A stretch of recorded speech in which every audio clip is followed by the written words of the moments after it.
I'm 91 years old, and I want to tell you something that took me far too long to understand. For decades, I didn't trust my own body. I listened to everyone else instead, and it almost cost me everything. My name is Mary Dawson, and on this channel, I talk about the real things, the things that matter, the things that doctors won't tell you because they're looking for complexity when the truth is simple. If you've ever felt confused about what to eat, if you've ever abandoned something that worked because someone told you it was wrong, if you've ever second-guessed your own body's wisdom, subscribe, because I'm going to tell you what I learned, and it might save your life. Let's go. When I was younger, I ate the same breakfast every morning for decades. 2 eggs, fried in proper butter, not margarine, real butter, with the yolk whole and golden. A slice of toast, tea, strong, with a bit of milk. PG tips, always PG tips. And I felt strong. I felt clear. I felt alive. But then something shifted in the world.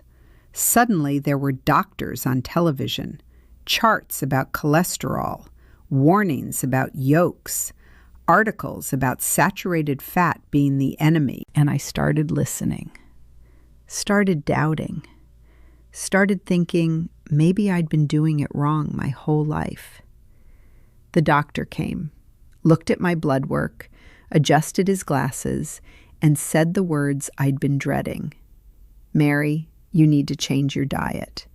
The eggs, the butter, the full-fat milk, these things are dangerous. He gave me a chart, complicated, full of colors and percentages, foods to avoid, foods to embrace. And like a fool, I listened.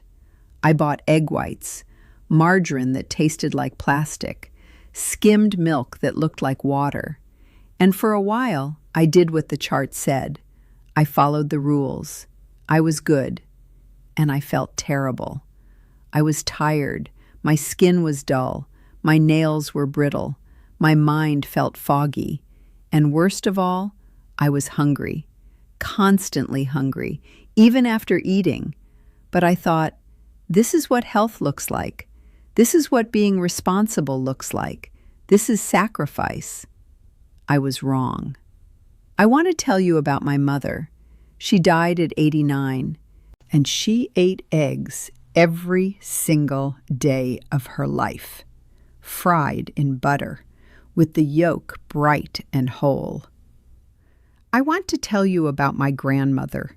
She lived to be 92, and she ate meat, red meat, fatty meat, and milk, proper milk, thick with cream. I want to tell you about my great-grandmother, born in 1890, lived through wars, lived through poverty, lived through everything.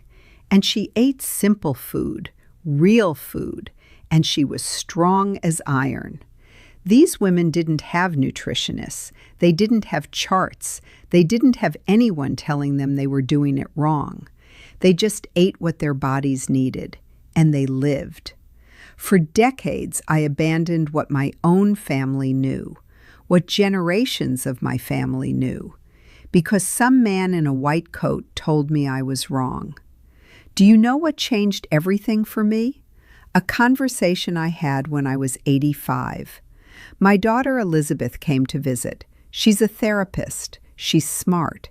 She thinks deeply about things. And she found me eating my egg white omelet, looking miserable, hungry, tired. And she said something that woke me up. She said, "Mom, you don't look well. You look like you're punishing yourself." And I realized she was right. I was punishing myself. Not for anything I'd done wrong, but because I'd lost faith in myself. I'd stopped trusting my own body, my own experience, my own grandmother's wisdom. So I did something radical. I started eating eggs again. Real eggs, whole eggs, fried in butter. And my body said thank you. Within weeks, the fog lifted. My skin glowed. My nails strengthened. My mind became sharp again. And I wasn't hungry anymore because I was actually nourished. I went back to what I knew, what worked, what generations of my family had done, and it saved me. Now, at 91, I eat the way my grandmother taught me, not because I'm stubborn, but because I've lived long enough to see that she was right. Here's what I eat, and I'm telling you not because I want to convince you to eat exactly this, but because I want you to know that simple food works. Breakfast: 2 eggs, fried in butter, 1 piece of toast, tea with milk. That's it. Lunch: some kind of meat, beef sometimes, chicken sometimes, or fish, prepared simply, with salt, maybe some vegetables, bread if I want it, and milk. Dinner: sometimes eggs again, sometimes a bit of meat, vegetables, another cup of tea. No fancy recipes, no complicated preparations, no obsessing over macronutrients or percentages or ratios. Just food, real food, the kind my great-grandmother would recognize. And at 91, I have more energy than I did at 65. My mind is sharp, my body is strong. I walk 40 minutes almost every day. I volunteer, I spend time with friends. I live. I want to tell you something about trust. Your body is not stupid. Your body knows what it needs. When I eat real food, my body tells me it's satisfied. I don't overeat. I don't crave sugar. I don't spend my day thinking about what I'm going to eat next. But when I ate the processed version of food, the light version, the healthy version that tasted like sadness, my body was confused. It said, "This isn't food. Where's the nourishment? I'm still hungry." And I stayed hungry all day long, even after eating. That hunger is important information. It's your body trying to tell you something. But we've learned to ignore it. We've learned to trust the label instead of the signal. My grandmother didn't have labels. She had intuition. She had experience. She had generations of wisdom flowing through her, and she trusted it. I spent 60 years doubting myself, listening to experts, following rules that made me feel worse.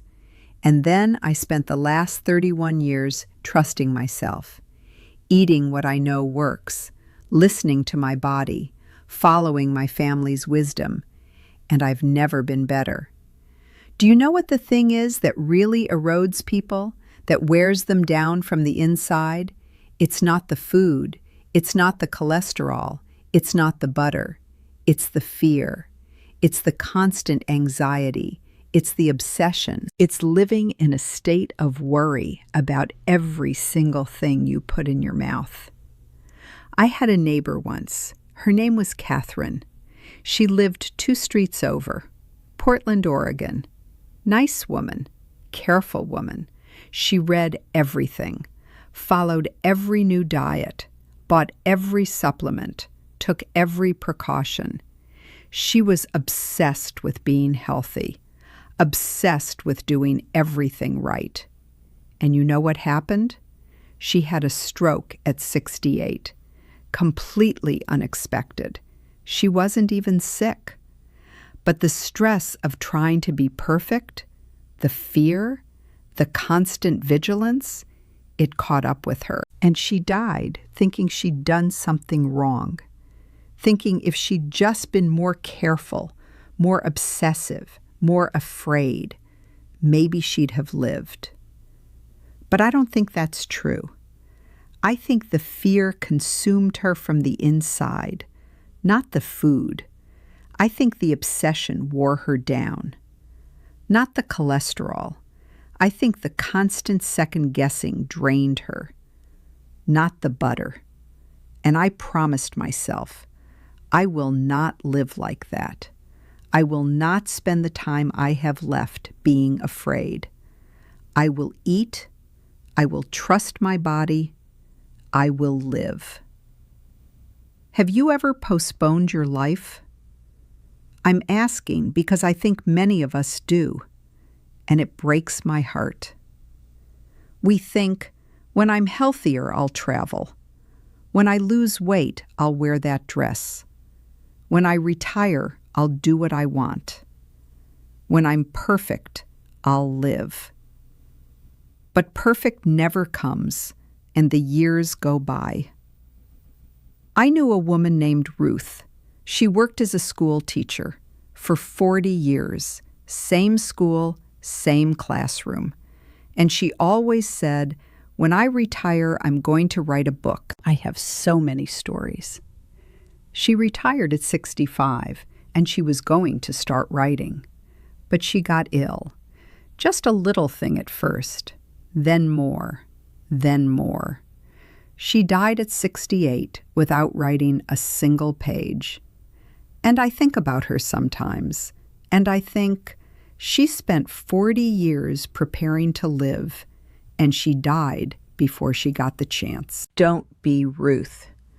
I'm not saying be reckless. I'm saying live now, eat now, travel now, love now, because the perfect moment won't come. You have to choose this one. There's another thing I've learned at 91, something that took me even longer to understand than food, and that's forgiveness. I held on to anger for years, decades really. Anger at people who'd hurt me, anger at myself for mistakes I'd made, anger at the world for not being what I wanted. And I didn't realize it, but that anger was poisoning me, just like fear was poisoning Catherine. It was eating me from the inside. It was making me smaller, making me bitter, making me less alive. And one day I realized the people I was angry at, they'd moved on. They weren't thinking about me. They weren't losing sleep. But I was. I was losing sleep. I was carrying the weight of my own anger. And for what? For people who didn't care? For situations I couldn't change? So I did something that felt impossible at the time. I forgave them. Not because they deserved it, but because I deserved to be free. And when I did, something shifted. It's like I'd been carrying stones in my pockets, and I finally let them fall. And I could breathe. I could move.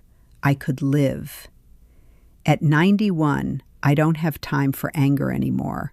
I have too much living to do. Tell me something. What are you afraid to eat? What food do you actually love, but you've been told is bad for you? Because I bet your body knows better than the expert does. I bet you know better. You just stopped trusting yourself. Here's what I know at 91, and I'm going to say this clearly because I don't have time to be polite anymore. The world wants you afraid. Afraid of food, afraid of aging, afraid of making mistakes, afraid of your own body. Because afraid people buy things. Afraid people follow rules. Afraid people are easy to control. My grandmother was not afraid. She ate what she wanted, lived how she wanted, trusted herself, and she lived to 92. My mother was not afraid. She trusted her body. She trusted her instincts. She lived to 89. I'm 91, and the longer I live, the less afraid I am. I eat butter because my body tells me it needs fat. I eat eggs because they make me strong.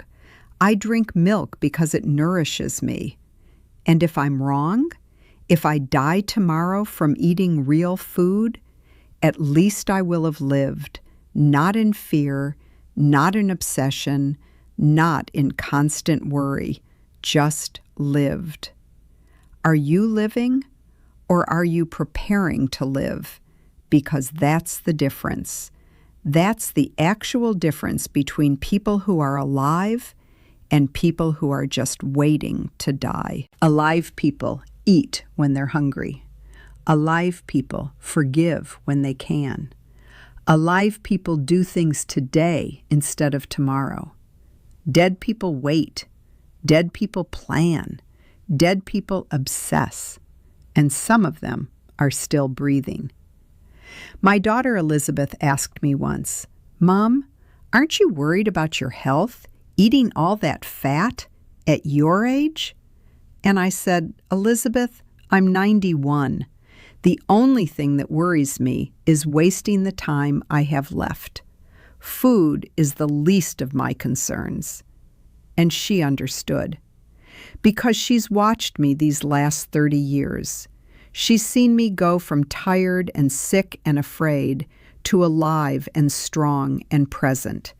And she's learned something from that, even if she doesn't always do it herself. She's learned that fear is worse than butter. Obsession is worse than cholesterol.